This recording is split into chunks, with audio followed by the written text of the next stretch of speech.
مسكين قلبك لا يقوى لا يتحمل أن يبقى في ضيق خصام لا لن يقدر. فطرتك تنادي بصفاء مهما يحصل. سامح واصفح أنت الرابح وغدا تؤجر. سامح أنت الرابح. سامح واصفح واغفر واعفو قدرك يعلو قلبك يصفو. سامح أنت الرابح. سامح وتعايش كي نرقى كي نصبح مجتمعا أقوى. سامح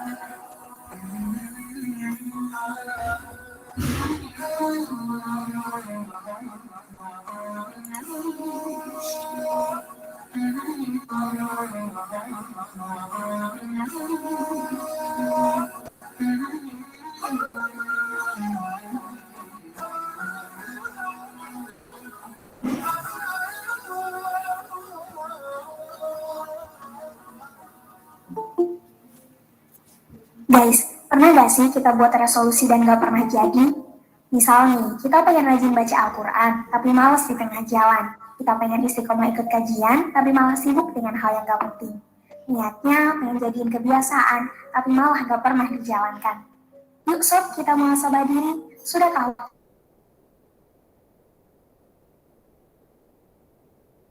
yang Allah berikan, kita manfaatkan sebaik mungkin. Coba nih, kita renungkan hadis di bawah ini. Allah bersabda, dua laki orang hamba akan bergeser pada hari kiamat, sehingga ditanya tentang 4 perkara, tentang umurnya, untuk apa dia habiskan, tentang masa mudanya, untuk apa digunakan, tentang hartanya, dari mana diperoleh dan untuk apa dibelanjakan, dan tentang ilmunya, apa yang dilakukan dengan ilmunya itu. Seperti itu ya sob, kenikmatan yang kita punya akan dipertanggungjawabkan nanti di akhirat. Maka dari itu, yuk semangat jalanin resolusi yang perlu menjadi habits, dan mencari habits baru yang baik untuk diistiqomahkan.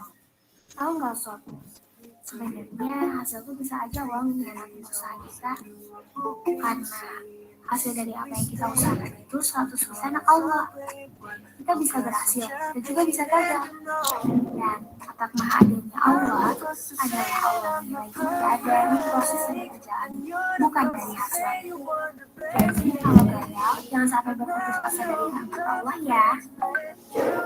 Selama proses kita jalani sesuai sama maunya Allah, pasti selalu ada hal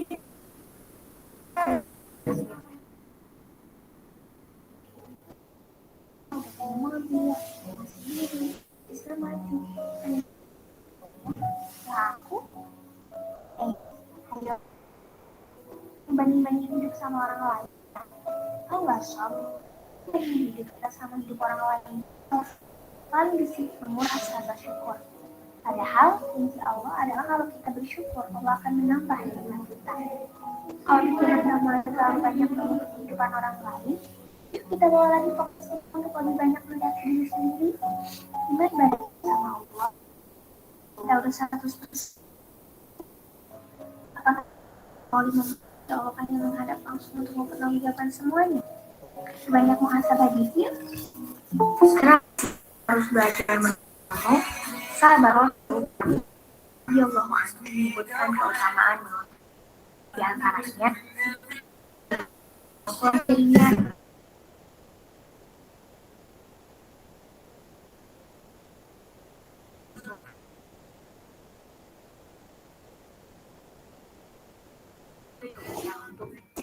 mencari ilmu adalah suatu ibadah, saling mengingatkan akan ilmu adalah sendiri.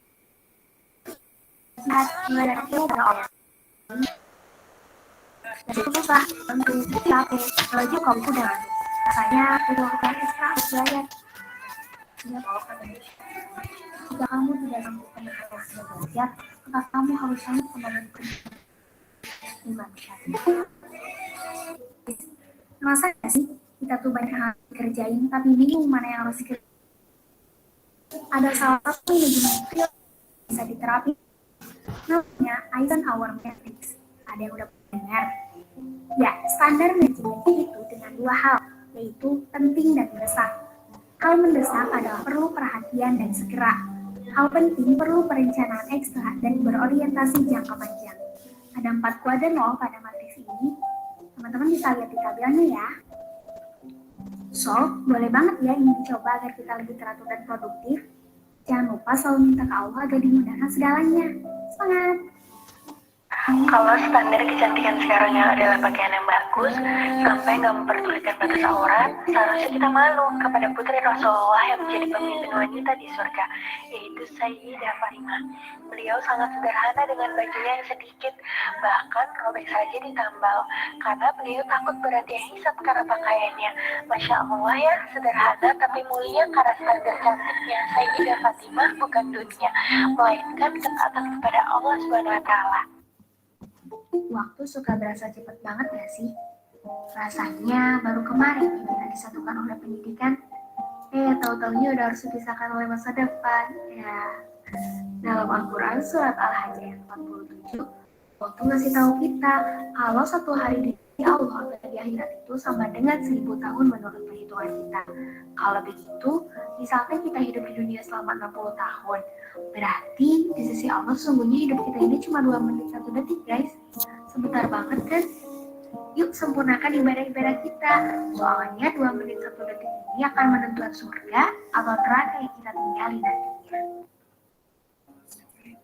Bersyukur pas lagi diberi rezeki yang banyak, mungkin gampang-gampang aja. Tapi bersyukur pas lagi diberi kesempitan, rezeki yang sedikit, kesedihan hati. Nah, ini yang tantangan. Pasti udah pernah dengar kan kalau Allah Subhanahu Wa Taala berjanji dalam Al-Quran, sungguh jika kamu bersyukur, niscaya aku akan menambah nikmat kepadamu. Surat Ibrahim ayat 7. Bersyukur dalam semua keadaan bisa menjadi awal yang akan segala kesedihan, bertambahnya keberkahan, atau bisa jadi awal dari kekuatan hati. Sudahkah bersyukur hari ini?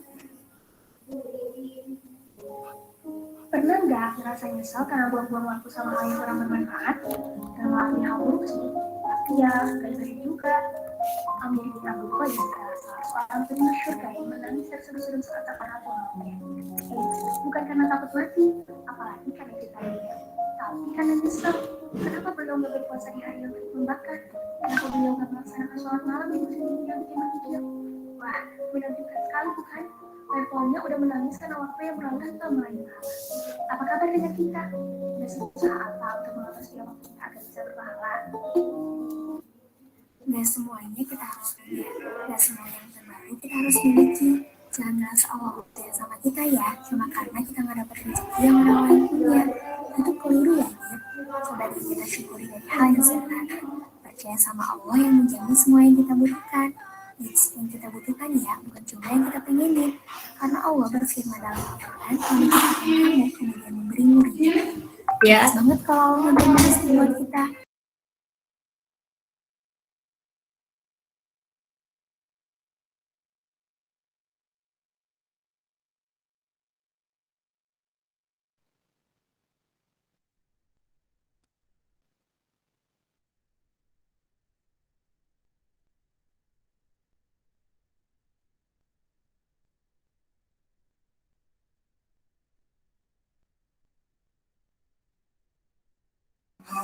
سامح واصفح أنت الرابح وغدا تؤجر. سامح أنت الرابح. سامح واصفح واغفر واعفو، قدرك يعلو قلبك يصفو. سامح أنت الرابح. سامح وتعايش كي نرقى، كي نصبح مجتمعا أقوى. سامح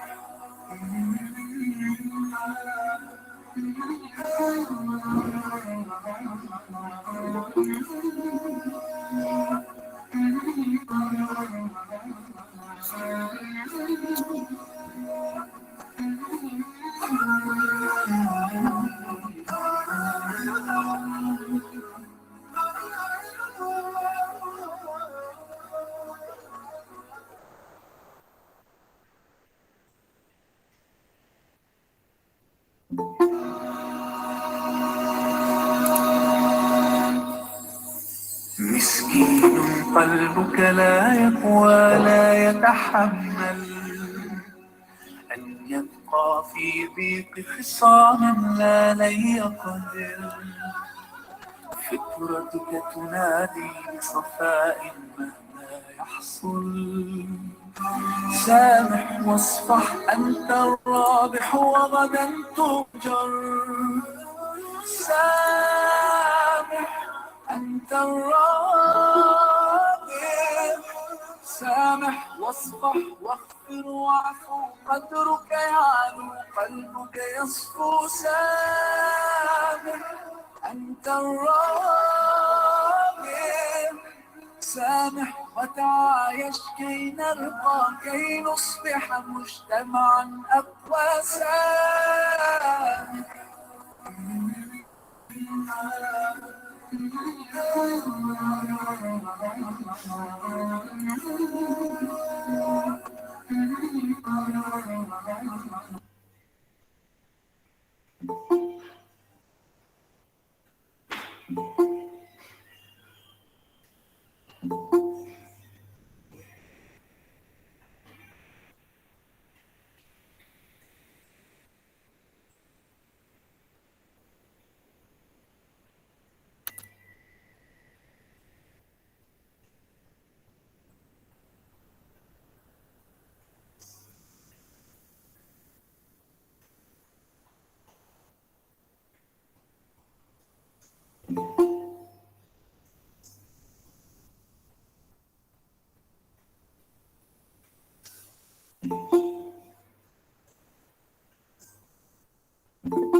Assalamualaikum semuanya. Wah, di kolom komentar udah rame ya. Nyebutin asal-asal domisilinya. Jateng, wow dari Riau, Masya Allah. Anak Depok nih.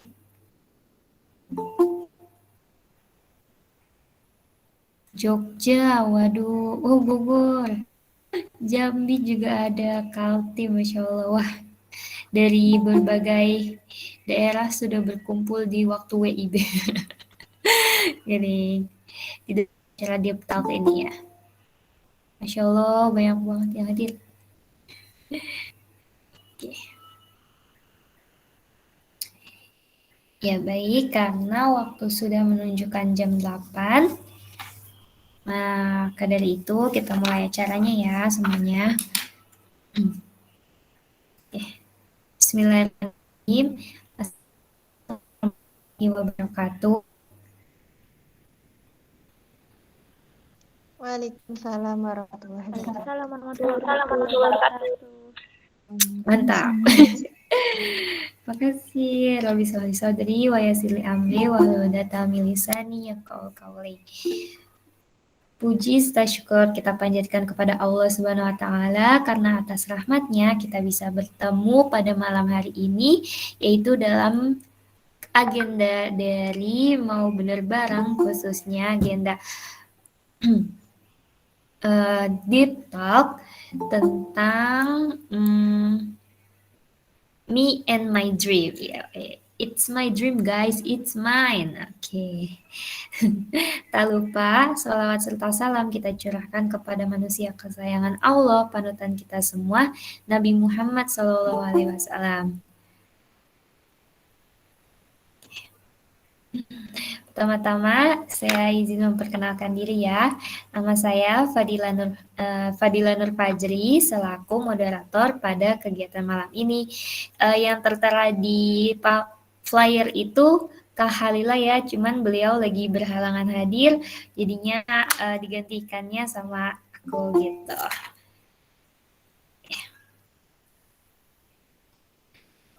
Sebelum memulai kegiatan malam hari ini, marilah kita sama-sama membaca basmalah. Bismillahirrahmanirrahim. Dan dilanjut dengan pembacaan tilawah oleh Kak Elsa. Apa Kak Elsa udah masuk di Google Meet ini? Kak Elsa. Sudah. Iya, alhamdulillah. Baik, kepada Kak Elsa dipersilakan. Assalamualaikum warahmatullahi wabarakatuh. Waalaikumsalam warahmatullahi wabarakatuh. A'udzu billahi minasyaitonir rajim. Bismillahirrahmanirrahim.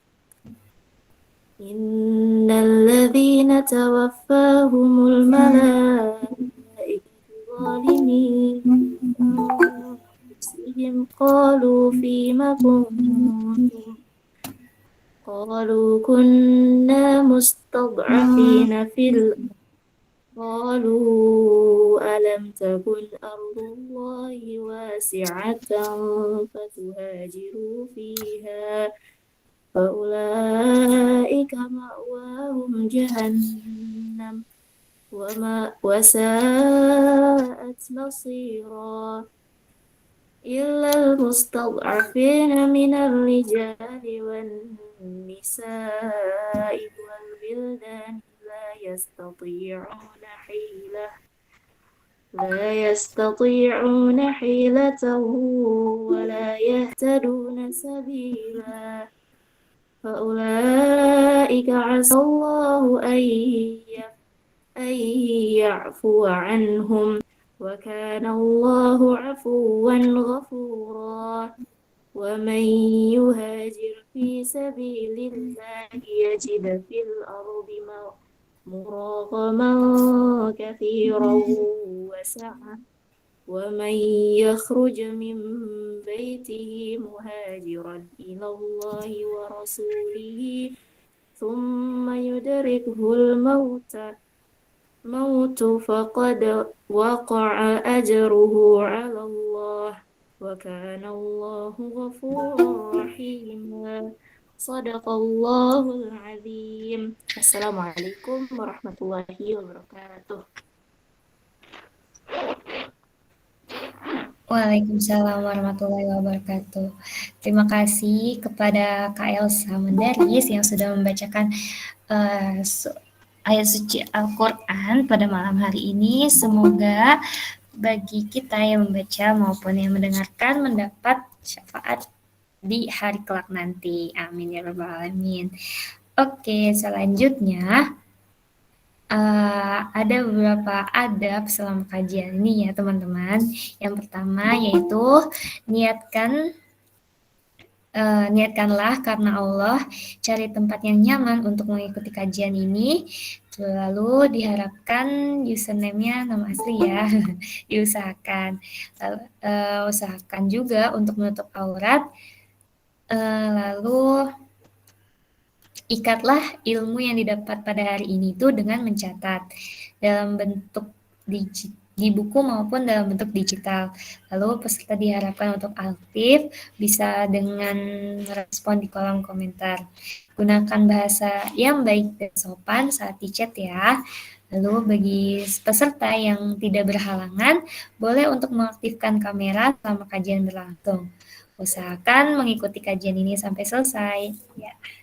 Itu beberapa adab selama kajian atau selama diktat pada malam hari ini. Oke, sebelum memulai kegiatan ini, izinkan saya untuk memperkenalkan para pemateri pada malam hari ini ya semuanya, yaitu mereka adalah super tim dari MBB atau pengurusnya dari MBB. Nah, jadi mereka ini akan sharing jawaban-jawaban yang sudah jawaban-jawaban dari pertanyaan yang sudah kalian tuliskan atau isi di dalam Google Form. Yang pertama itu ada Kak Retno Dwiyanti. Ada Kak Retno? Assalamualaikum. Waalaikumsalam Kak. Alhamdulillah sudah hadir. Bu Retno. Kenal Kak. Alhamdulillah.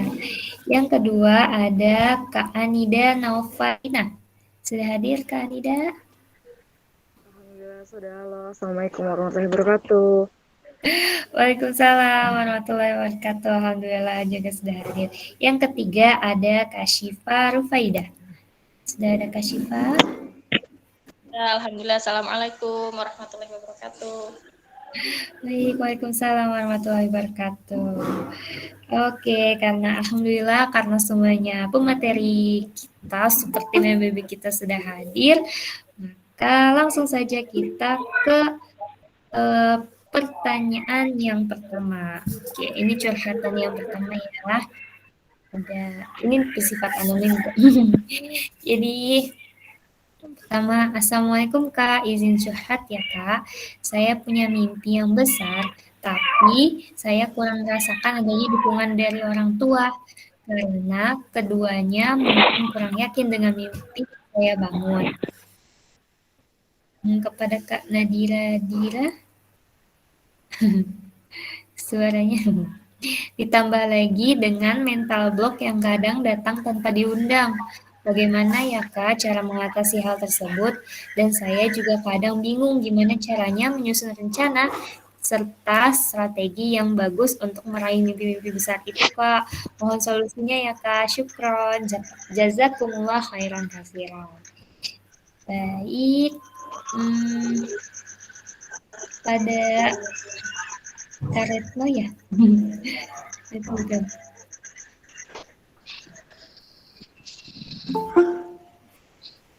Kak Retno?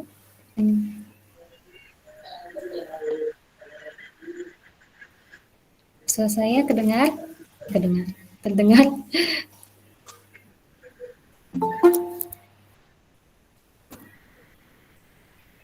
Assalamualaikum teman-teman. Waalaikumsalam Kak. Oh, suara saya aman ya? Oh, terdengar. Terdengar, alhamdulillah. Baik, alhamdulillah. Alhamdulillah terdengar. Karet. Baik, untuk pertanyaan pertama ini, pada Kak Retno boleh dijawab.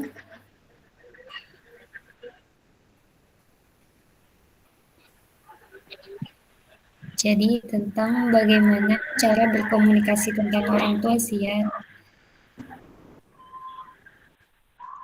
Cara komunikasi dengan orang tua kita. Ya, aku Mengenai masa depan akan kita punya gitu.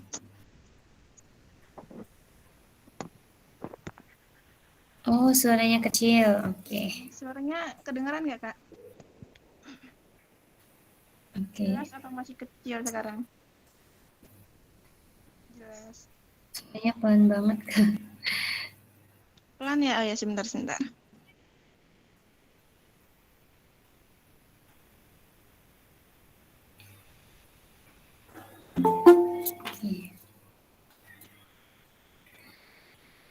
Paling kalau kakak pakai HP, apa namanya kan suka ada mikrofonnya tuh di bawah ya kayak untuk apa ya diusahakan jangan tertutup. Kadang kita suka lupa kalau misalnya suka ketutupan mikrofon yang di bawah. Gitu. Sekarang udah jelas belum? Oke, mantap. Bagus, Nah, Kak. Masya Allah.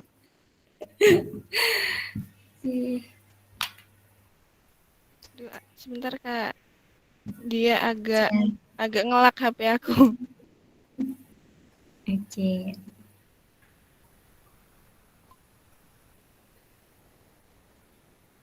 Jadi tentang berkomunikasi ya, seni kita berkomunikasi orang tua gitu.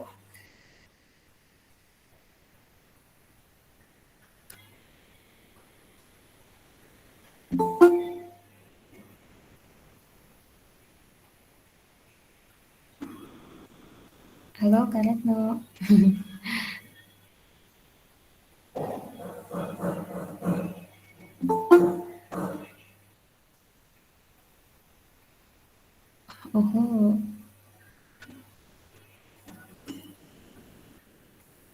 Oh, mungkin masih ada kendala. Nanti kita lengkap dulu aja ya teman-teman, karena mengingat waktu. Oke, kita pending dulu buat pertanyaan yang kedua ini. Yang pertama tadi. Suara saya apa suara? Tes. Aman, Kak. Oke. Ya. Karena itu sepertinya ada gangguan. Suara saya kedengaran kan ya? Oh, suara Kadila aman. Oh, berarti yang tadi itu suara Kak Retno ya, yang hilang-hilang. Oke. Baik. Kita lanjut dulu ya ke pertanyaan yang kedua. Pertanyaannya itu, curhatannya itu, Assalamualaikum warahmatullahi wabarakatuh.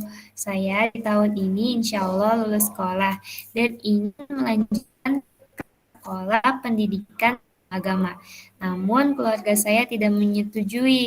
Barangkali saya tanya mengapa alasannya, karena memang nilai saya lebih mendukung ke sekolah yang lebih bagus. Dan berkali-kali saya bujuk hanya bapak saya yang mau mendukung. Saya mau sekolah di bidang agama juga karena ingin menambah pengalaman. Namun ortu, terlebih lagi ibu dan kakak saya tidak menyetujui. Apa yang harus saya lakukan, Kak? Terima kasih. Wassalamualaikum warahmatullahi wabarakatuh. Wah, berarti kembali lagi, kayaknya masih di pertanyaan yang sama ya, yaitu mengenai seni berbicara dengan orang tua gitu, dalam mewujudkan impian kita. Baik, untuk yang pertanyaan ini Kak Syifa ya? Kak Syifa, boleh? Tapi aku izin off kamera ya, karena lagi anaknya minta menyusui. Oh ya, baik Kak. Suaranya jelas nggak? Jelas? Oke, tadi Jelas, sempat Kak. terputus, sekarang udah jelas. Udah jelas? Oke, sudah Kak. Bismillahirrahmanirrahim. Assalamualaikum warahmatullahi wabarakatuh. Waalaikumsalam warahmatullahi wabarakatuh. Bismillahirrahmanirrahim. Rabbi shrah li sadri wa yassir li amri wahlul 'uqdatam min lisani yafqahu qawli. Baik, ini langsung jawab pertanyaan ya? Iya, langsung.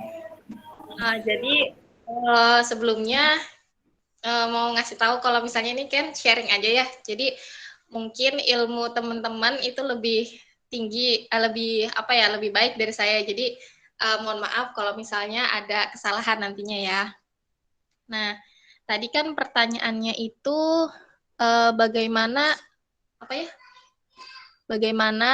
cara bicara dengan orang tua ya? Membujuk gitu.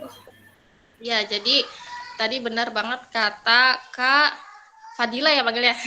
Kak Fadila, tentang cara seni berkomunikasi, terutama dengan orang tua ya. Jadi dalam berkomunikasi dengan orang tua itu kan beda dengan kita berkomunikasi dengan itu ya, dengan teman sebaya gitu ya. Aku ada beberapa tips gimana caranya berkomunikasi sama orang tua yang biasa juga aku lakuin gitu ya teman-teman. Nah, kan tadi kan Kak siapa? Tadi saya kurang tahu namanya siapa ya tadi yang bertanya ya. Nah, si teman kita ini bertanya gimana caranya supaya orang tua tuh mau mengizinkan kita untuk mondok gitu ya. Nah, yang pertama itu kita cari dulu alasan kenapa kita itu ingin mondok gitu, cari alasan yang kuat. Kenapa sih kita pengen mondok? Misalnya pertama ingin ini ya pastinya ingin mencari ilmu agama. Kemudian yang kedua itu ingin mencari lingkungan yang lingkungan Islami gitu ya. Kita jelasin ke orang tua bahwa lingkungan sekarang itu kan sangat apa ya, sangat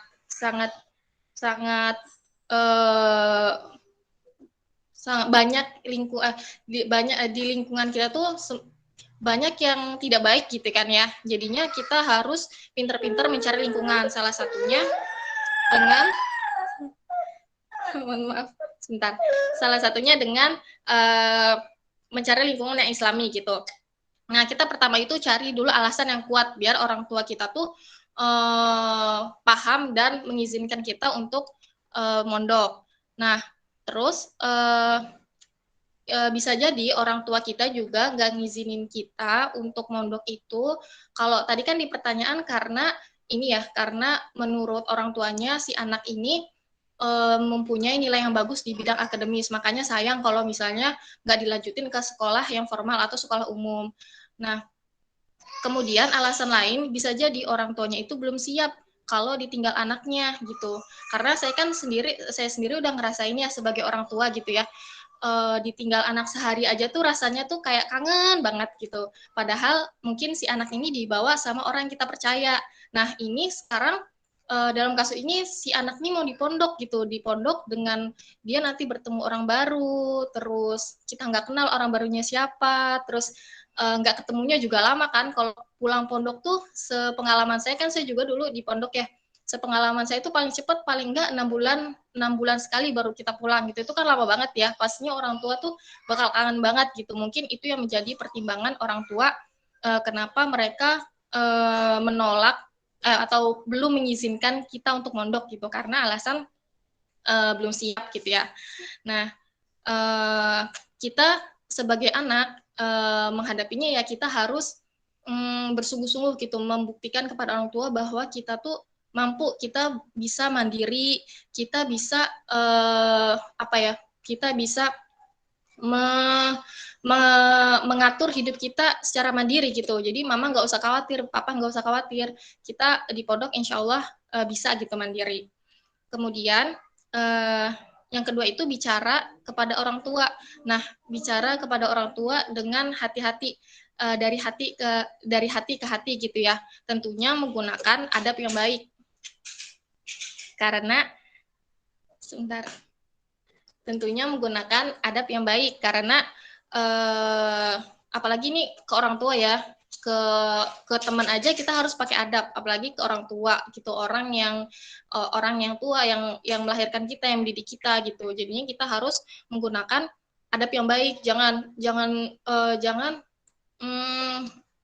berbicara dengan nada yang tinggi atau menyalahkan orang tua. Misalnya mama kan itu nggak ngerti lingkungan sekarang tuh kayak gimana, masa mama nggak ngizinin aku sih mondok gitu aja.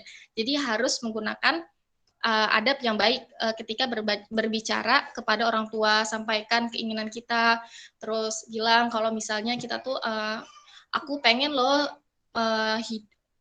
bersama mama papa tuh nggak cuma di dunia aja, tapi pengen di surga gitu.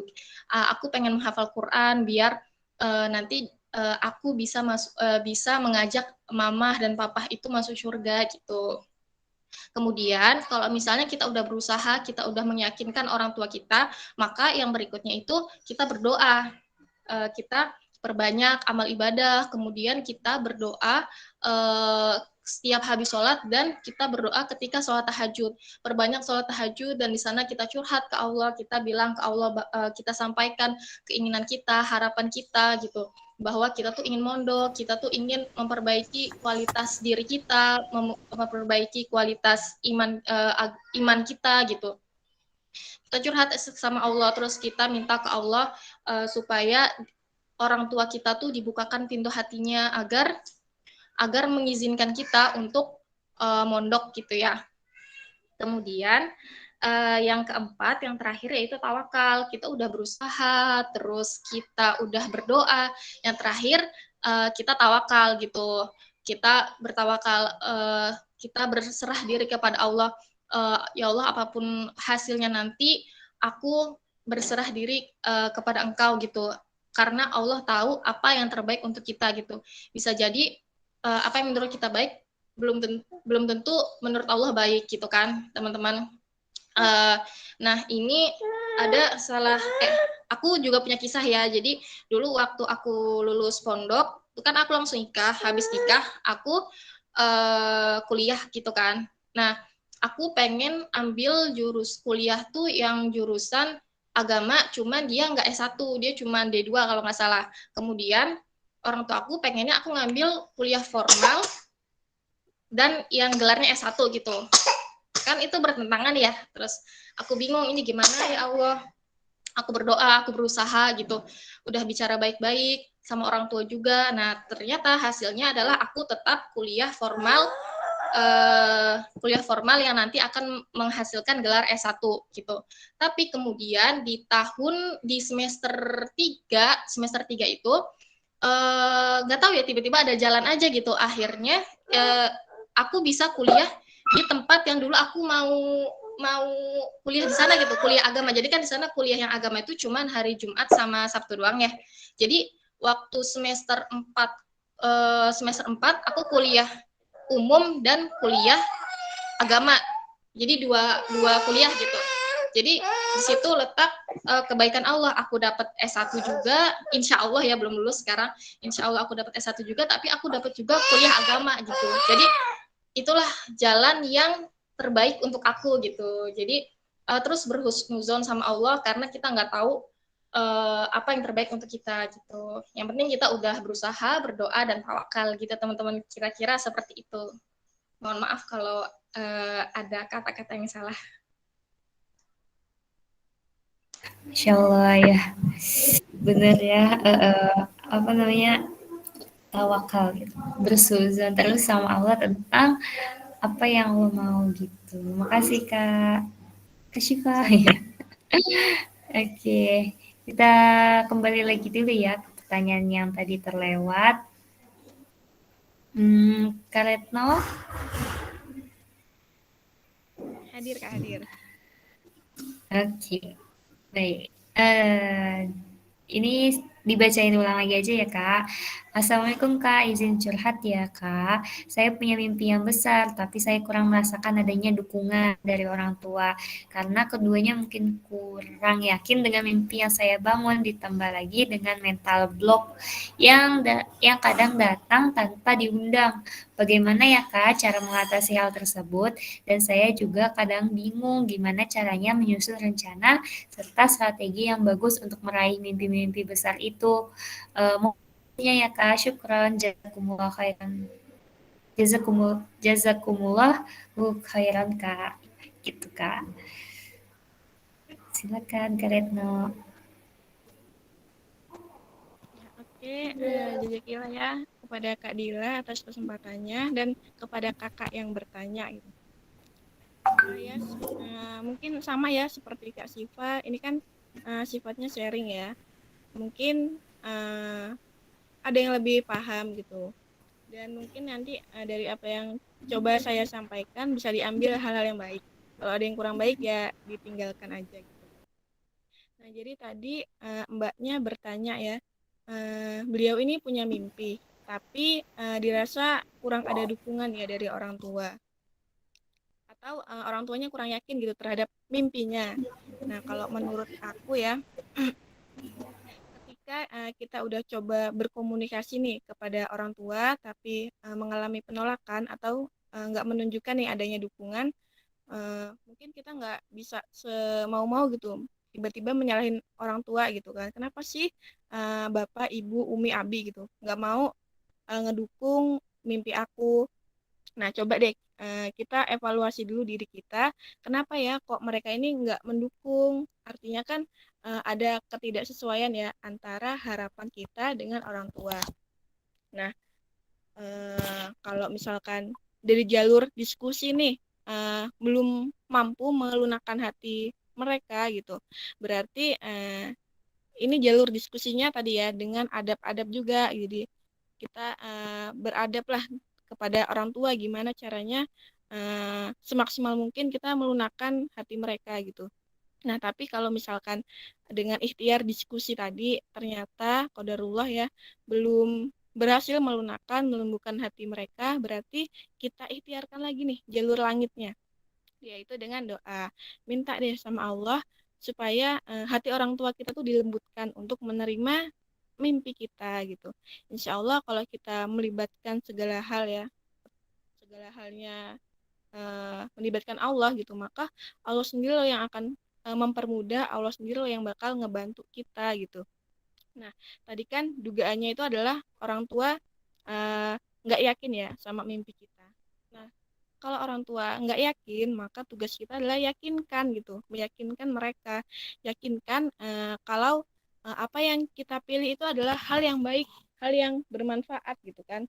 Karena terkadang kan orang tua itu ngelarang karena mereka itu punya rasa khawatir yang besar gitu terhadap anaknya gitu kan.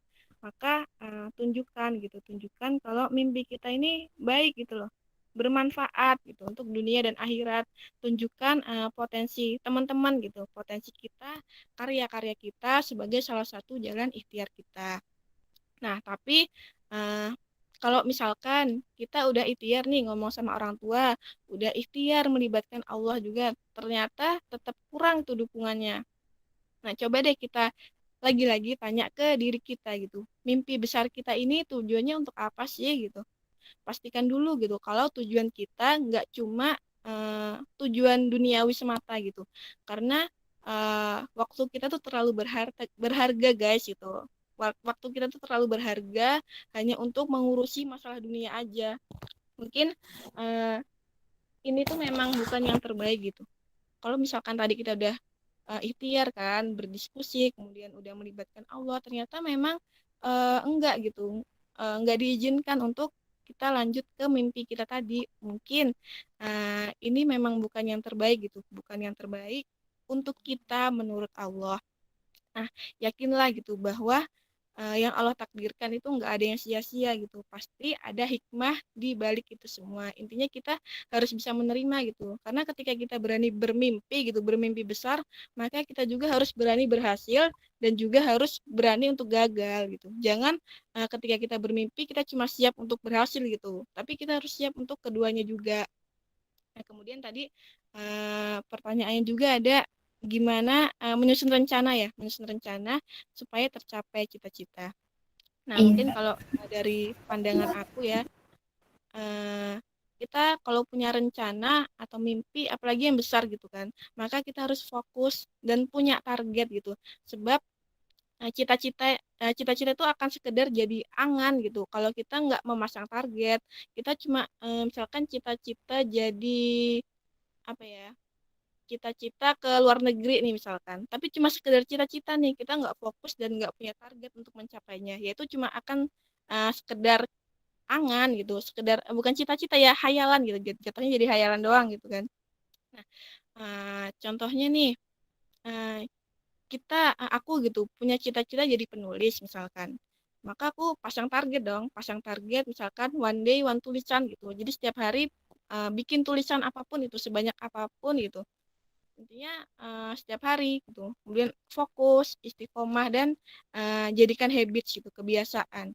Nah, insya Allah sedikit demi sedikit akan ada kemajuan kan ya, dan akan tercapai gitu kan insya Allah.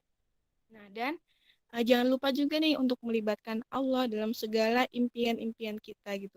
Karena ketika kita mengandalkan Allah, maka Allah akan mudahkan urusan kita ya. Tapi kalau kita nggak melibatkan Allah, maka barokatum minallah, maka Allah akan berlepas tangan. Dan uh, kalau Allah udah berlepas tangan, siapa lagi ya yang kira-kira bisa memudahkan urusan kita gitu? Kalau bukan Allah, siapa lagi? Nggak ada kan? Nah, kemudian kadang kita tuh masih lalai ya, masih lalai dan hanya bergantung pada diri sendiri gini. Padahal kita tahu gitu, kita cuma seorang hamba gitu, seorang manusia yang lemah dan sebenarnya nggak punya kemampuan apa-apa gitu. Tapi kita juga lupa gitu kalau kita ternyata punya Allah yang maha besar. Nah, maka tadi gitu, ketika menyusun rencana harus fokus dan punya target serta jangan lupa untuk melibatkan Allah gitu dalam segala segala urusan kita, segala impian-impian kita gitu. Intinya kita banyak-banyakin deh bergantung. Pokoknya ketika curhat gitu sama Allah gitu, kita merasa rendah deh, merasakan serendah-rendahnya gitu. Allah yang paling besar gitu. Ya itu sih mungkin kalau sedikit jawaban dari aku, semoga bisa membantu mbaknya gitu.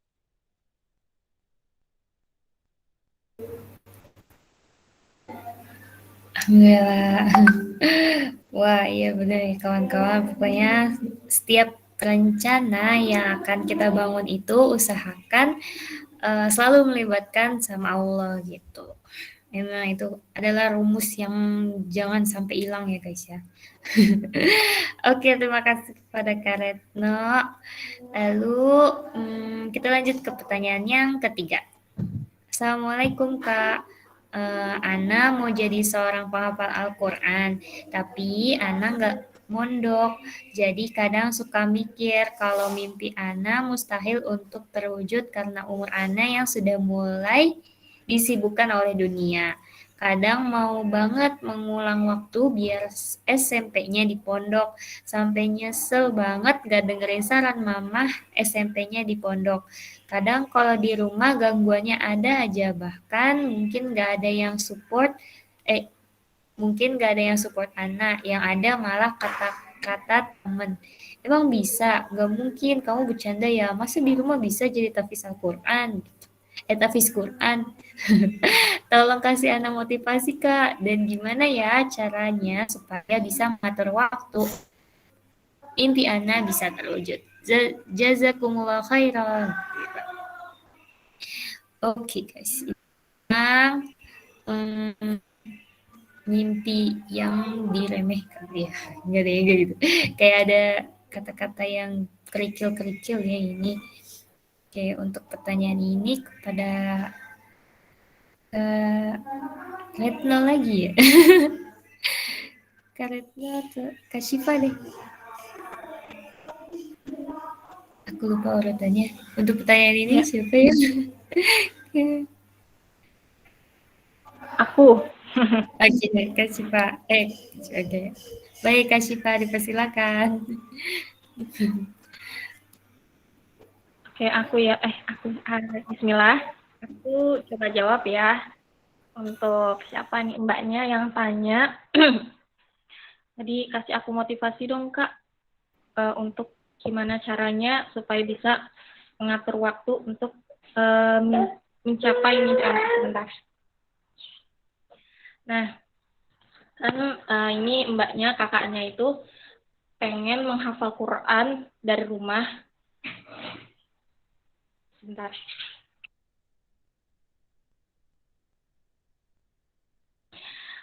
Oke. Ini kakaknya kan ingin menghafal Quran dari rumah karena dia belum bisa mondok ya, nggak bisa mondok ya.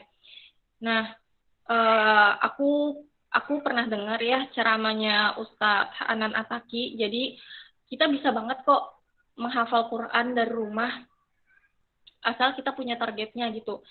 Kalau misalnya kita targetnya setahun hafal Quran kayak gitu, setahun hafal Quran di rumah itu kayak terlalu cepat waktunya gitu. Apalagi dengan kesibukan kita yang lumayan ya, mungkin nanti SMA atau kuliah, apalagi kalau udah jadi ibu-ibu seperti saya gitu ya, itu pasti kesibukannya sangat banyak gitu. Kalau kita nargetin hafal Quran dalam waktu setahun itu sangat terlalu cepat gitu teman-teman. Saya aja di pondok 5 tahun itu belum belum hafal Quran karena mungkin saya kurang bersungguh-sungguh gitu.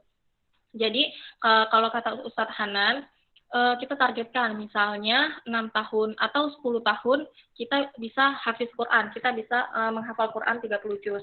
Nah, caranya kita bisa konsisten setiap harinya 2 baris gitu, atau 2 ayat atau 3 ayat. Yang penting setiap harinya itu kita konsisten. Jadi misalnya setiap hari kita menghafalkan 5 ayat seperti itu. Intinya sih di konsisten, di istiqomah ya teman-teman. Sebenarnya ini adalah nasihat untuk diri saya sendiri ya teman-teman. Nah, itu untuk motivasi kakaknya ya. Siapapun bisa hafal Quran asalkan ada kemauan dan tetap istiqomah gitu. Nah, kemudian ketika hafal Quran pun bukan sekedar hafal, tapi juga terus dimurojaah gitu ya teman-teman. Karena sepengalaman saya menghafal itu lebih mudah daripada memurojaahnya gitu. Murojaah tuh menurut saya lebih sulit karena nanti kalian akan merasakan ketika kalian menghafal Quran gitu teman-teman.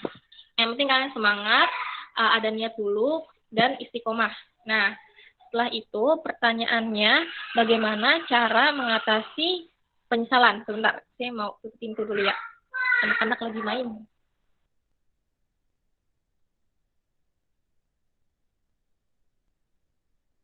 Oke, selanjutnya bagaimana cara menghadapi penyesalan. Nah, kan mungkin kakaknya nyesel gitu ya, karena kenapa dulu saya nggak mondok gitu. Sebenarnya nggak ada yang perlu disesali ya, karena setiap perjalanan hidup kita, masa lalu kita itu jadikan sebagai pelajaran bagi kita gitu, sebagai batu loncatan untuk lebih baik ke depannya, untuk kita tuh nanti lebih baik ke depannya gitu. Karena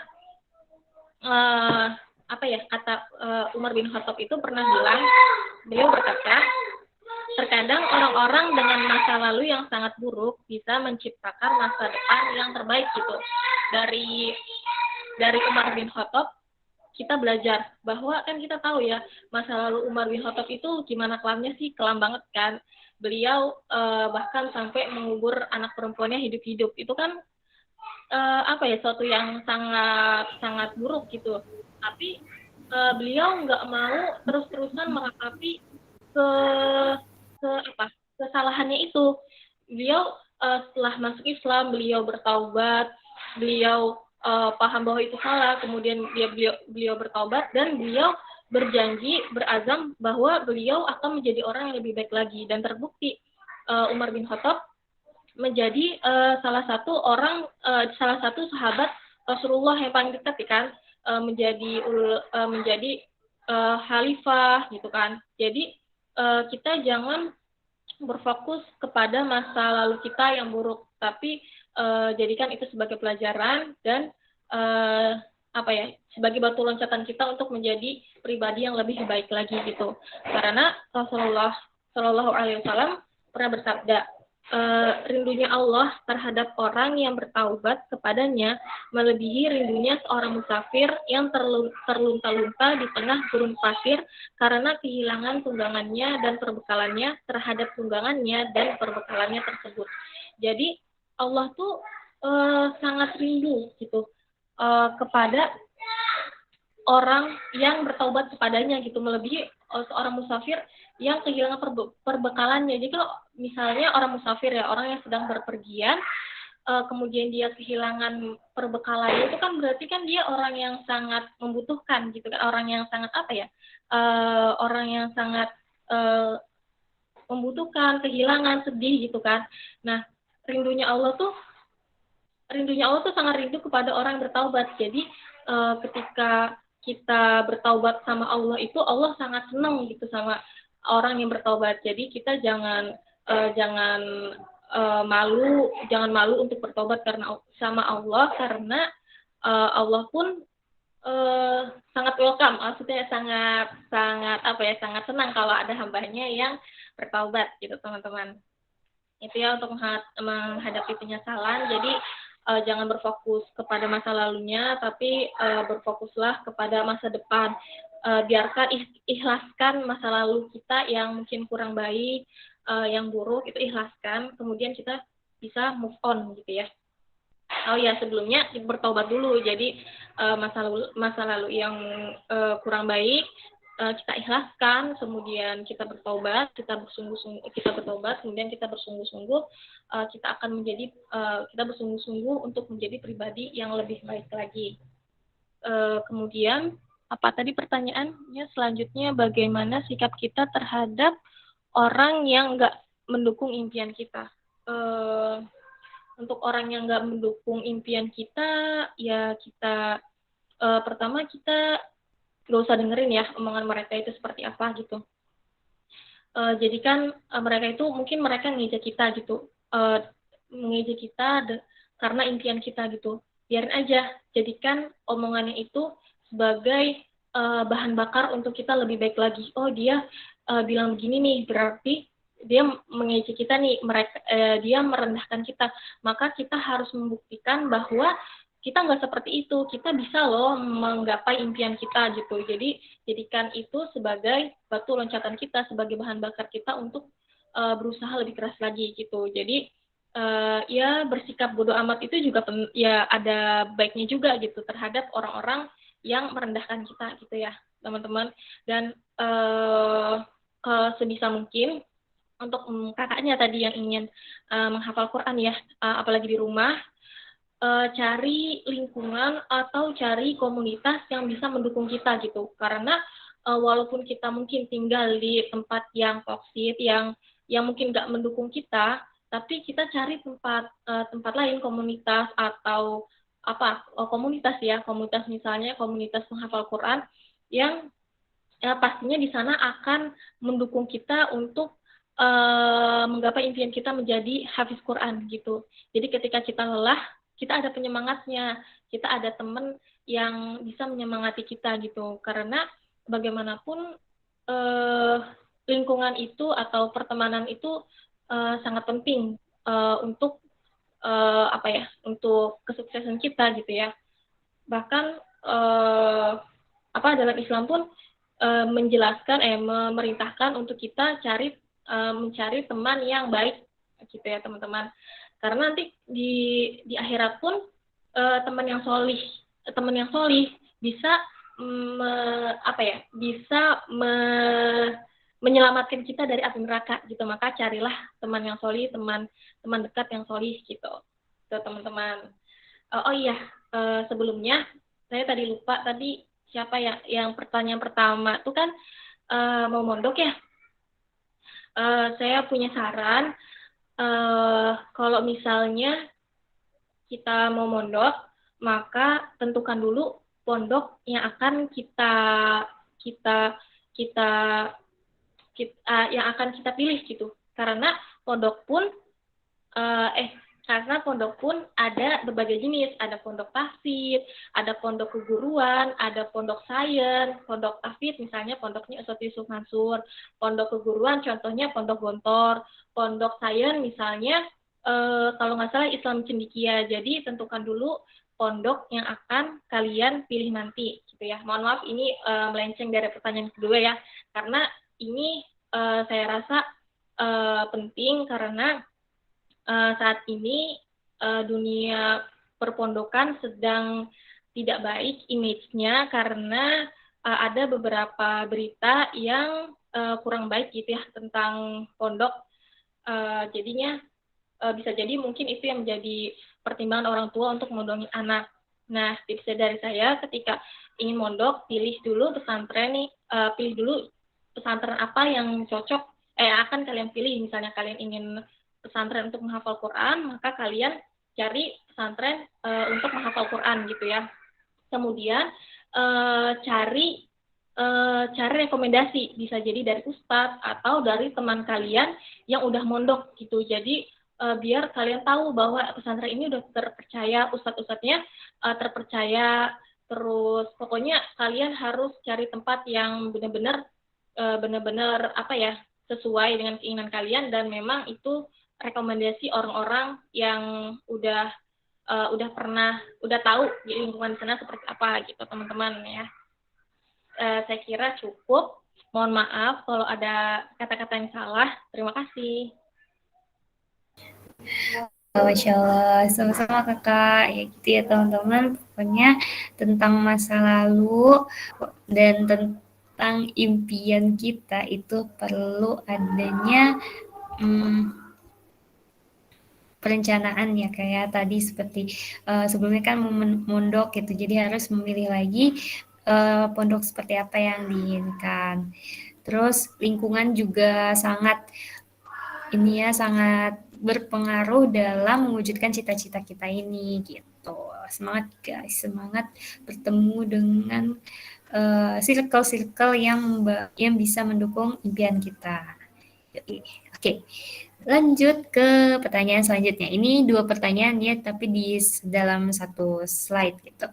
Jadi yang selanjutnya itu, apakah mimpi wajib dikejar apabila sudah ada hal yang menggantikan gitu. Apakah mimpi wajib dikejar apabila sudah ada hal yang menggantikan mimpi tersebut? Baik, kepada Kak Retno dipersilakan.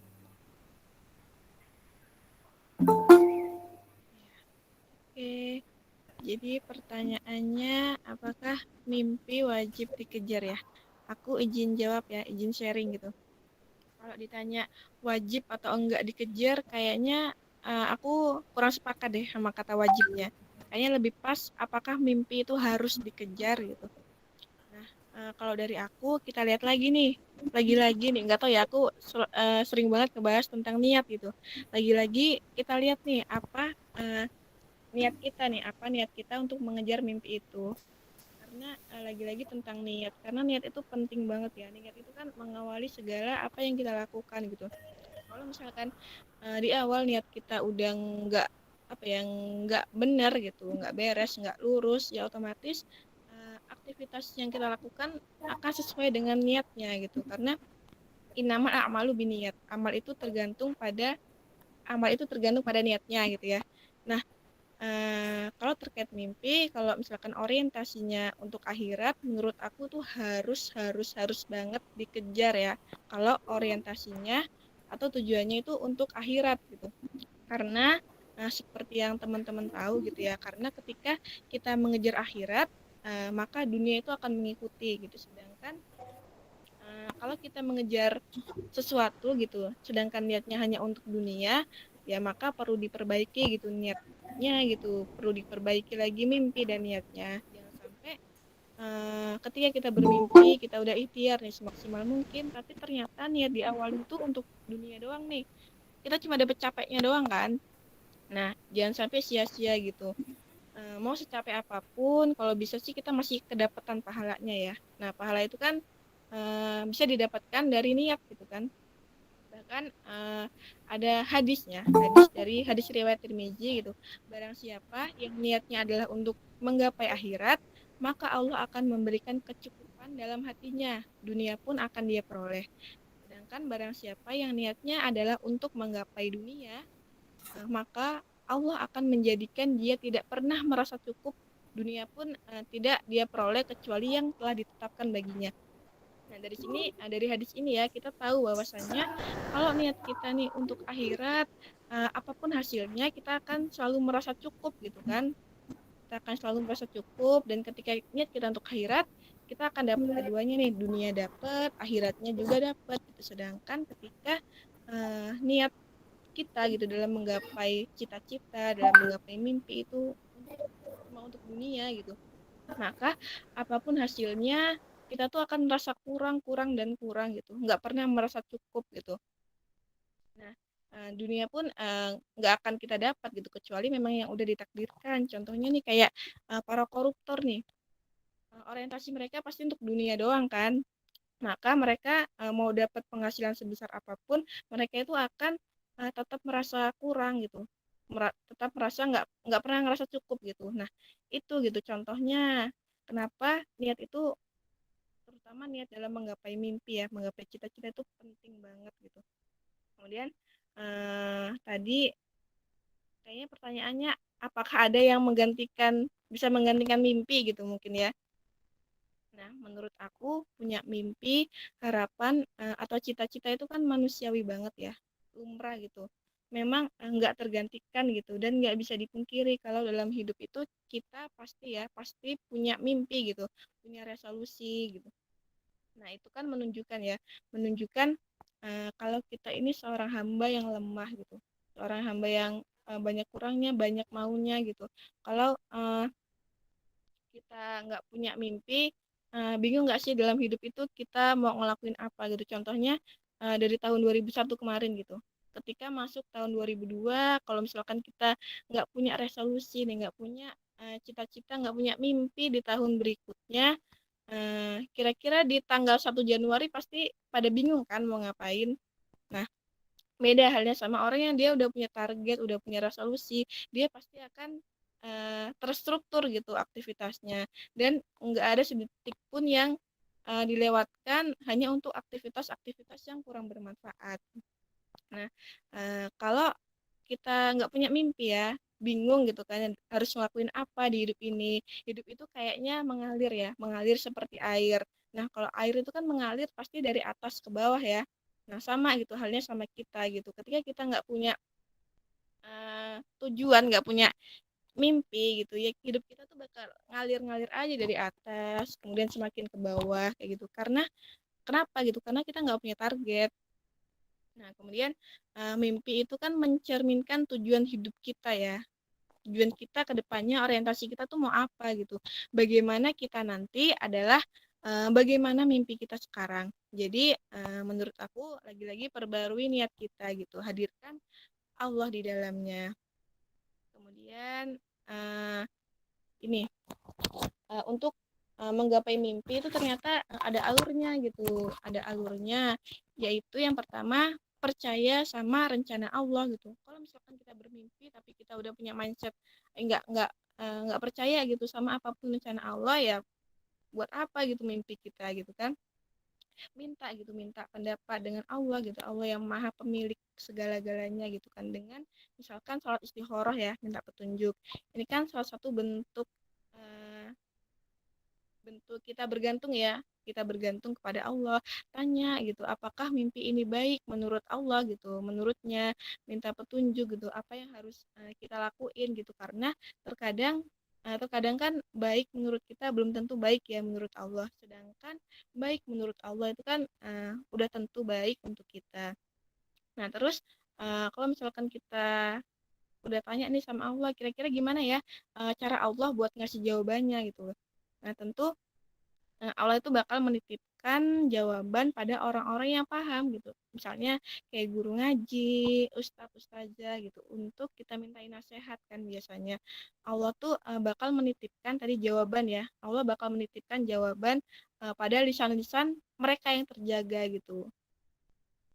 Karena nggak mungkin ya Allah tuh langsung ngasih tahu kita gitu, ngasih tahu jawaban ke kita dengan bahasa wahyu, bahasa ilham.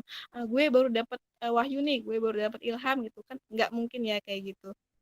Jadi kita itu harus jujur ya sama Allah. Allah tuh pasti bakal bantu gitu. Intinya kalau kita melibatkan segala hal, segala aktivitas, segala impian kita kepada Allah, insya Allah Allah itu bakal ngasih yang terbaik, dan Allah sendiri yang bakal bantu gitu. Itu janji Allah gitu. Maksudnya adalah ketika ya kita punya keinginan itu, libatin Allah dalam keinginan kita itu, dalam niat kita. Jadi kayak harus ada karena Allahnya gitu loh. Misalkan kita pengen kuliah, kenapa gitu, supaya bisa menimba ilmu. Itu kan kalau menimba ilmu kan berarti salah satu jalan berilmu ya karena Allah gitu kan. Intinya libatin deh karena Allah gitu. Misal aku pengen nikah gitu, kenapa gitu, biar masuk surganya nggak sendiri gitu. Atau aku pengen jadi penulis nih, kenapa gitu, biar bisa dapat pahala jariah gitu, dengan dakwah itu tadi. Intinya selalu libatin, tambahkan gitu, karena Allah, aku pengen ini karena Allah. Nah, kayak misalkan aku dulu nih ya, aku dulu tuh pernah gitu punya mimpi duniawi banget sih, duniawi banget, eh, punya akun Instagram yang keren gitu, itu kan duniawi banget ya. Nah, tapi alhamdulillah gitu, qadarullah, dengan izin Allah dan restu mama papa ya, aku ambil jalan dakwah gitu, belajar desain, biar apa gitu, ya biar dakwahnya menarik gitu dan bisa diterima oleh netizen ya, sehingga pesannya bisa tersampaikan dan eh, tentunya pengen pengen banget ya dapat pahala jariah itu ya. Nah, siapa sih yang nggak mau dapat pahala jariah? Pasti kan semua orang pengen ya. Nah, maka lagi-lagi selalu libatkan Allah dalam segala niat kita, dalam segala urusan kita, dalam segala aktivitas kita. Insya Allah, Allah sendiri yang akan bantu. Nah, Allah tuh sebenarnya kalau misalkan dalam menggapai mimpi ya, ya emang susah gitu kan. Karena Allah tuh emang nggak pernah bilang ya kalau hidup hidup itu mudah. Allah tuh nggak pernah bilang. Tapi yang Allah bilang adalah bersama kesulitan terdapat kemudahan. Nah, kalau hidup kita selalu mudah gitu, nggak ada tantangannya, nggak ada lika-likunya, maka dari mana kita bisa mendapatkan pahala kesabaran? Nah, dan yang terakhir adalah nggak ada yang salah ya dalam bermimpi, semua berhak bermimpi sebesar apapun mimpi kita berhak untuk bermimpi gitu. Nah, karena lebih baik kita bermimpi lalu gagal daripada kita nggak pernah bermimpi sama sekali. Itu mungkin sharing dari aku. Wah, Masya Allah. Tuh kan guys, inilah kenapa nama agenda kali ini Deep Talk ya guys ya. Karena emang Deep Talk banget ya. Oke. Okay. Pokoknya gitu ya guys ya. Pokoknya alur mimpi itu intinya harus percaya sama Allah gitu. Emang butuh waktu sih ya, butuh apa namanya, prosesnya juga ada, waktunya juga ada untuk kita bisa menerima apa yang Allah mau gitu. Semangat banget. Ayo 2022. Oke, selanjutnya pertanyaan selanjutnya yaitu nggak itu ya, nggak muncul ya di screen. Kayaknya kendala sinyal jadi tadi keluar. Oke, pertanyaan selanjutnya itu bagaimana sih cara kita yakin kalau kita bisa meraih mimpi-mimpi kita? Karena kadang ada keraguan saat kita sedang berusaha untuk mewujudkan mimpi itu. Padahal kan keraguan itu salah satu penghambatnya. Syukron. Sekarang udah muncul belum? Ini ada ya. Disambi aja ya sambil menunggu. Baik, kepada pemateri kita nih yang belum, Kanida. Baiklah, bismillahirrahmanirrahim. Assalamualaikum warahmatullahi wabarakatuh. Assalamualaikum warahmatullahi wabarakatuh. Sebelumnya, Masya Allah, bagus banget pertanyaannya. Kalimat pertama yang ingin aku sampaikan ke teman-teman adalah musuh terbesar kita itu bukan orang lain, teman-teman, tapi diri kita sendiri. Ketika kita nggak yakin kalau kita bisa untuk menggapai sesuatu, dan tadi yang disampaikan Kak Retno itu benar banget dan tidak melibatkan Allah, sungguh apapun yang kita pengen itu, kita stuck dengan diri kita sendiri. Contohnya gini, kalau kita nggak pernah yakin kita bisa, kita akan, gimana bilangnya, kita akan terus posisinya jalan di tempat, mikir, aku bisa nggak ya kayak gini, aku bisa nggak ya kayak gitu.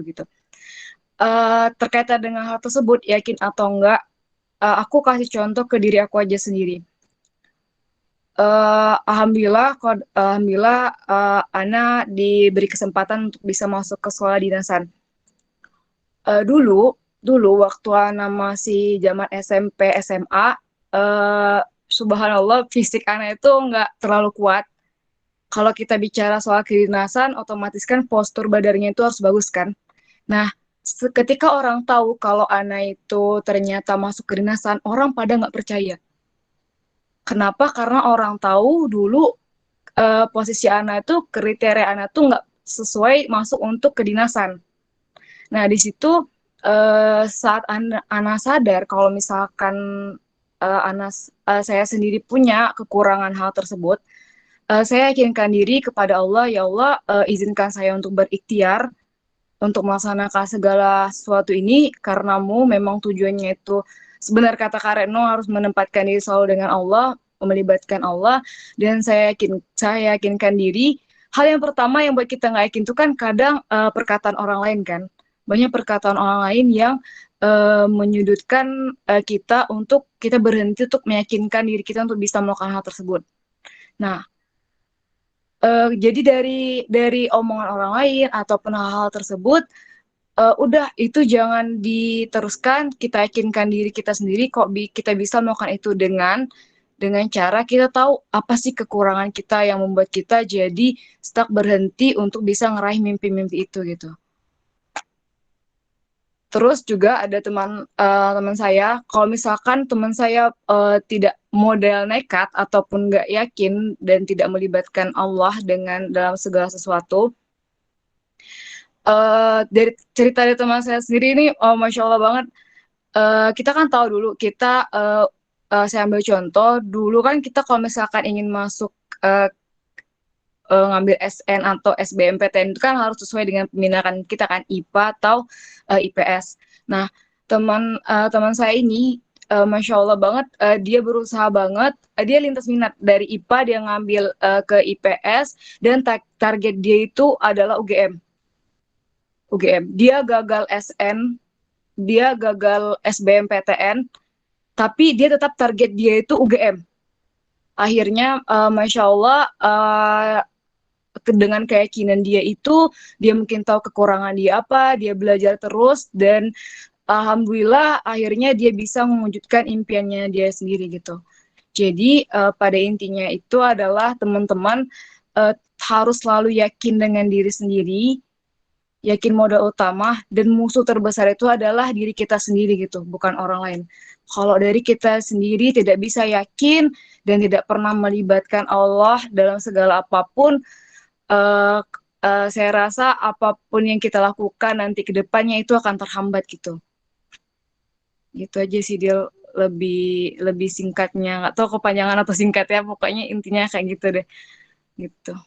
Buat teman-teman semuanya kayak gitu.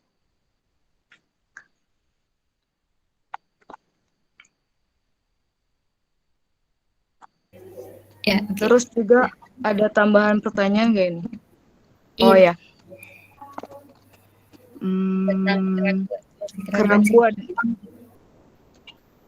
Kalau yang tadi, kalau hampir sama sih sebenarnya, yakin sama keraguan ya. Kalau kita nggak yakin berarti kita ragu dong kalau nggak bisa meraih mimpi tersebut kan. Jadi poin pertama itu kalau misalkan kita ragu, kita cross check dulu, kita koreksi diri kita sendiri kurangnya di mana. Apakah kita masih kurang ilmu pengetahuannya atau kurang di mana, pokoknya pasti ada kekurangan yang harus kita perbaiki gitu kan.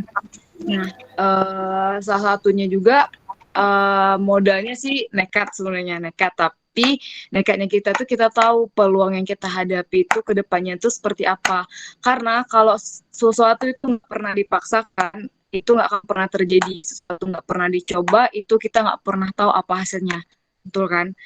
Jadi satu hal mungkin aku bisa bagi ke teman-teman, satu hal yang menguatkan diri aku sampai sekarang adalah 3 kata ini, yaitu ikhtiarmu yang kamu teruskan, tawakalmu yang kamu tinggikan, dan ikhlasmu yang kamu luaskan. Kayak gitu.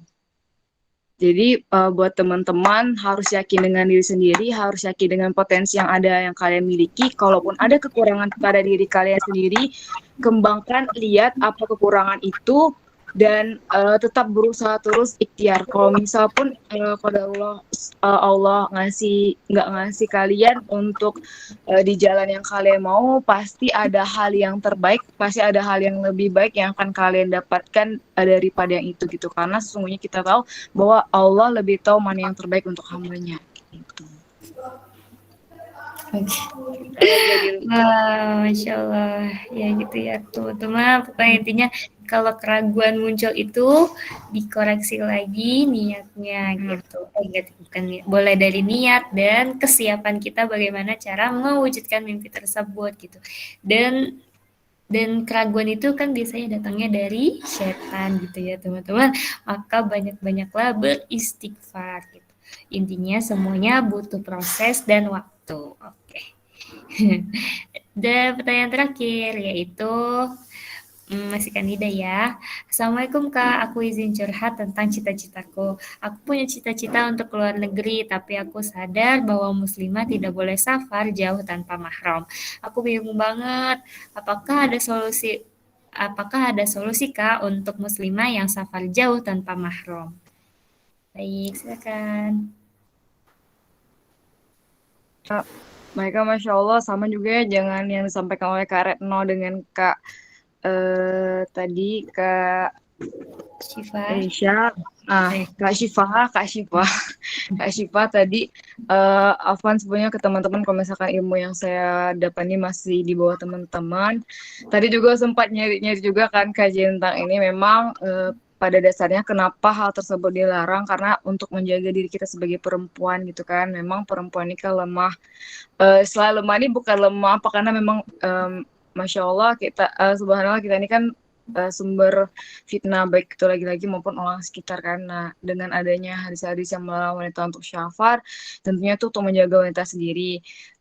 Sebenarnya deal ini pertanyaan ini reminder buat aku sendiri sih karena aku juga sering syafar sendiri sebenarnya.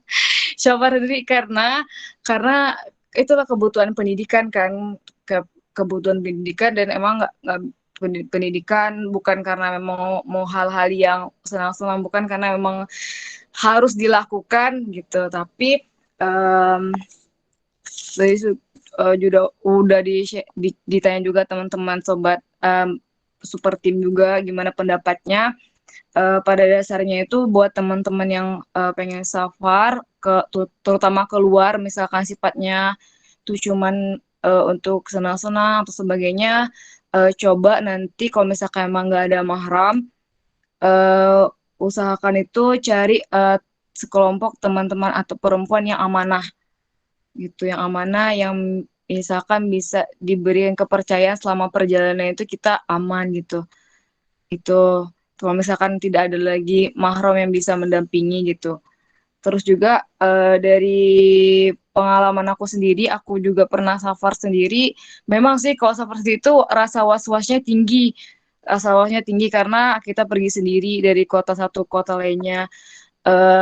Yang satu hal yang aku yakini adalah insya Allah pasti ada Allah yang melindungi, dan tempat yang aku datangi pun insya Allah adalah merupakan daerah yang aman gitu.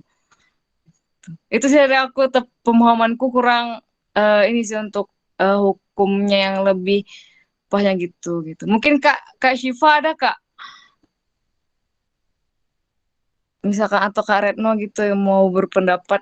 Dari aku sih gitu. Kalau misalkan emang kebutuhannya nggak cuma untuk jajan atau segala hal, tetap sesuai hadis ya dengan mahram. Tapi kalau misalkan kayak pendidikan atau segala macam, kalau tidak memungkinkan ada mahram, diusahakan dengan sekelompok wanita yang amanah gitu atau teman-teman yang amanah gitu. Itu aja sih Dil. Ya, Masya Allah ya, betul ya. Sebenarnya aku juga suka banget safar jauh kan? gitu. Apalagi itu karena kan pendidikan juga gitu. Tapi alhamdulillah ditempatkan di lingkungan yang baik-baik, alhamdulillah banget. Pokoknya teman-teman, pokoknya banyak banget pokoknya. Tetap libatkan Allah dalam segala aktivitasnya. Maka insya Allah itu akan aman, insya Allah. Yakin. Oke, baik. Semua pertanyaan sudah dijawab. Nah, di sini adakah dari super tim MBB yang lain ada yang ingin menambahkan tentang deep talk kali ini tentang mimpi gitu? Adakah dari Kanisa, Kak Ayu, Kak Yani, adakah? Atau cukup? Atau dari teman-teman Sobat MBB yang sudah hadir, ada yang ingin disampaikan atau diskusi lagi? Kenal. Afwan. Kayu, ya kayu. Itu ada kayu. Oke, boleh. Oke. Tadi maaf ada yang raise hand ya tadi siapa ya? Udah ke close lagi. Karetna ya? Enggak, Kak. Mana nih? Halo Kak. Oi, Karetnanya bagus. Oke. Boleh Kak, ayo Emil. Oke, sambil pokoknya nih tentang tema kali ini mengapa mengangkat mimpi karena kan selain karena hal yang viral-viralnya yang sedang viral-viralnya itu tentang it's my dream gitu ya. Ini juga berkaitan dengan awal tahun gitu ya. Biasanya awal tahun itu kita punya suatu resolusi atau tujuan yang pengen kita dapatkan gitu. Oke, di sini aku bacakan ya dari Kak Ayu. 5. Kita bebas bercita-cita mau jadi apa. Pesan saya satu aja, pastikan cita-cita tersebut senantiasa selalu terintegrasi kepada Allah.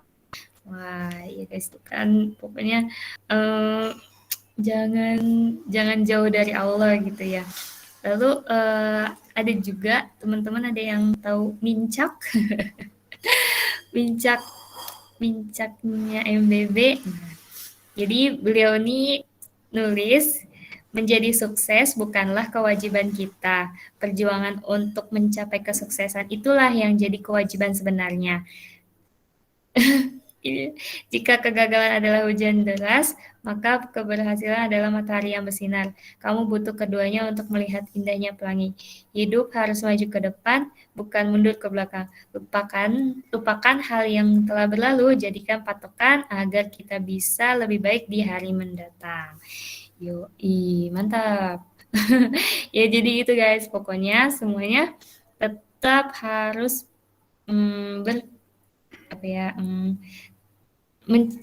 dalam mencapai cita-cita itu harus senantiasa terintegrasi kepada Allah gitu. It's my dream, it's mine gitu.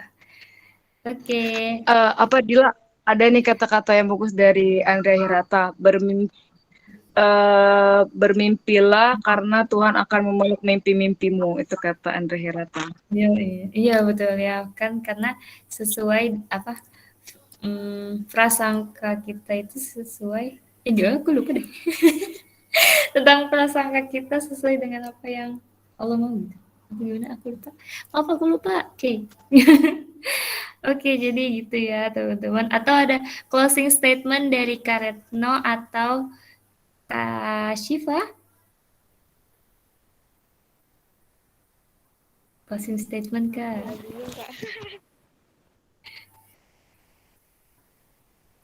Oh udah cukup Kak Retno? Ya mungkin kalau dari aku ya, bermimpilah gitu, bermimpilah setinggi-tingginya, sebesar-besarnya, tapi karena kita saat ini tergantung karena kita di masa depan tergantung bagaimana mimpi kita saat ini gitu, dan selalu libatkan Allah dalam segala mimpi-mimpi kita gitu, dari yang kecil hingga yang besar tetap libatkan Allah, karena kalau dari mimpi yang kecil aja kita nggak ngelibatin Allah, gimana kita mau melibatkan Allah gitu dalam mimpi-mimpi kita yang besar. Jadi teruslah bermimpi. Mantap. Oke, Masya Allah, luar biasa. Oh ya nih, kepada Kak Ledi, oh ya, makasih banyak. Allah mengabulkan apa yang kita minta sesuai prasangka hambanya. Ya. Oke, ya Masya Allah ya, dengan terjawabnya, dengan terucapnya closing statement pada malam hari ini, maka kegiatan pada hari ini kita selesai. Nah, terima kasih kepada kakak-kakak pemateri super tim MBB dan super tim yang lainnya yang sudah hadir, dan tak lupa kepada sobat MBB yang hadir dari awal sampai akhir ini. Terima kasih banyak atas waktunya.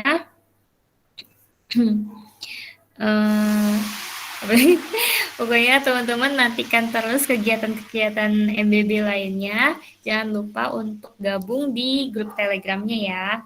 Nah, untuk menutup kegiatan kali ini, marilah kita sama-sama membaca hamdalah. Alhamdulillahirrahmanirrahim. Alhamdulillahirrahmanirrahim. Oke. Alhamdulillah. Alhamdulillah. Dan diakhiri dengan doa kifaratul majelis. Subhanakallahumma wa bihamdika.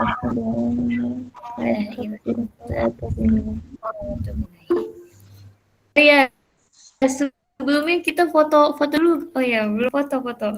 Boleh nyalakan apa namanya? Kameranya. Oke, boleh. 39 orang. Insya Allah ini deep talk terbanyak sih kalau menurut aku. Oke, udah on cam semua.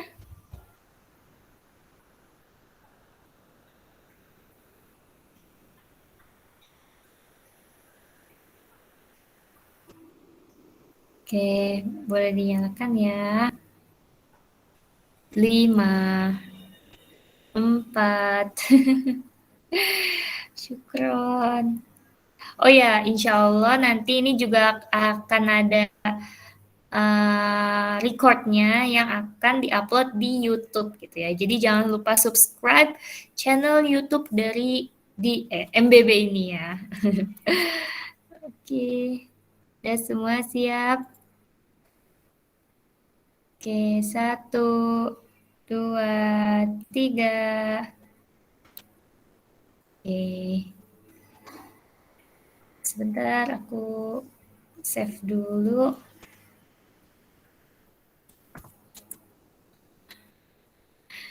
Sekali lagi. 1, 2, 3. Cheese. Alright.